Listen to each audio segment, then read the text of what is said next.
One America's Daniel Baldwin is live from the White House with more on this. Good morning, Daniel. A big meeting today. What are the expectations and how close are we to a deal?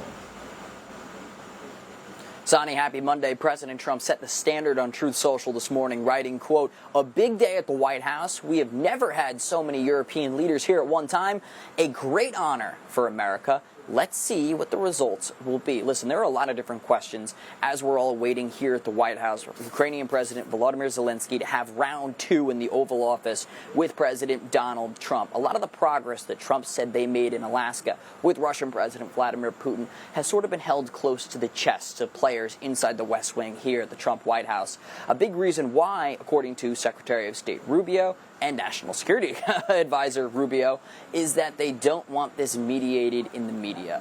They believe that could ultimately derail some of the progress, so they want to keep it primarily behind closed doors. Rubio explained this logic on CBS News' Face the Nation over the weekend. Why don't we take a listen? Our goal here is not to stage some production for the world to say, oh, how dramatic, he walked out. Our goal here is to have a peace agreement, to end this war, okay? And obviously we felt, and I agreed, that there was enough progress, not a lot of progress, but enough progress made in those talks to allow us to move to the next phase. That next phase could exactly be happening today here, Sonny, because as the president highlighted in his Truth Social statement, a slew of European leaders will be arriving here at the White House around noon Eastern today. Some of the lists include United Kingdom Prime Minister Keir Starmer, Italian Prime Minister Giorgia Meloni, German Chancellor Friedrich Merz, French President Emmanuel Macron, Finnish President Alexander Stubb, NATO Secretary General Mark Rutte, and European Union Commissioner President Ursula von der Leyen. So there are a few big issues that these leaders are coming here that the president emphasizes that it basically is a show of peace, that all of these nations, including Ukraine, are committed towards the next step of peace.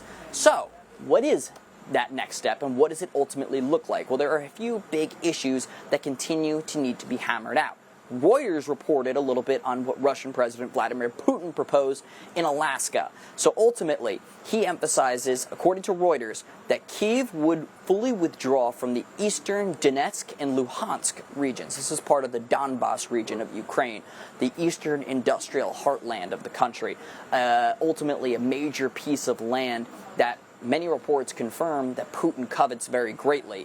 As it stands now, according to Reuters, Russia controls about 88% of the Donbas region, and in return for this, Russia would ultimately freeze much of its open and front lines, Sani. That seems to be, according to Reuters, the proposal that Russian President Putin put forward. Zelensky, for his part, wants a massive trilateral meeting that includes himself, Putin, and President Trump. However, Zelensky has remained defiant in recent days, including yesterday at a press conference with von der Leyen, that Donetsk is not necessarily something he wants to give up as it stands right now. Why don't we take a listen to Zelensky? Russia is still unsuccessful in Donetsk region. Putin has been unable to take it for 12 years. And the constitution of Ukraine makes it impossible to give up territory or trade land.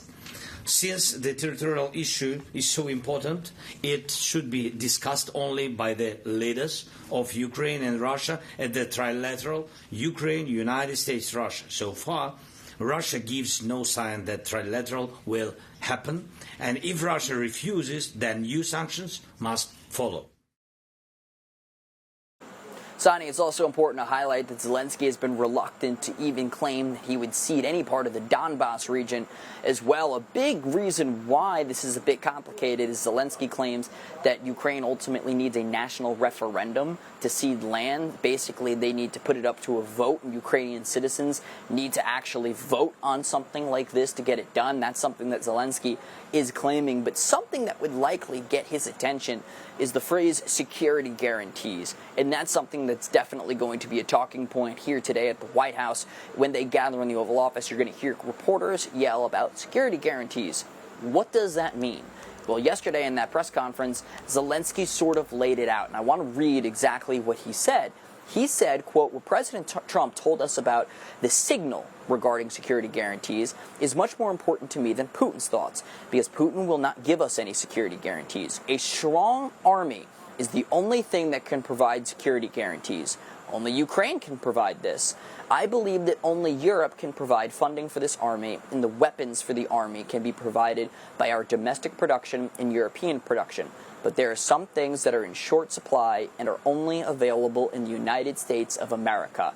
This, I believe, are security guarantees. Rubio broke down some of the outstanding issues that need to be addressed here in the meeting with Zelensky and the meeting with European leaders behind closed doors. Why don't we take a listen to the Secretary of State break down why this meeting here is crucial to advancing this to the next stage. If you were to break this thing down, I mean, obviously there needs to be an agreement on territories and where the lines are going to be drawn. That's not going to be very easy. That's going to be tough. I think there has to be some discussion about security guarantees for Ukraine because they don't want this war none of us want to see this war in the future. They're a sovereign country. They have a right to have security agreements with other countries and security alliances with other countries. And then there's the whole issue of reconstruction. How do you rebuild the country? For all our viewers asking where One America News is heading in the future, we would like to introduce you to OAN Live. OAN Live is the best way to stay up to date on all of the hard-hitting, straight-shooting, national and international headlines. And the best part is, OAN Live is only $4.99 per month. All the credible, honest, unbiased reporting One America News offers at a fraction of the cost of cable. Just go to OANN.com to easily sign up for OAN Live and stay informed.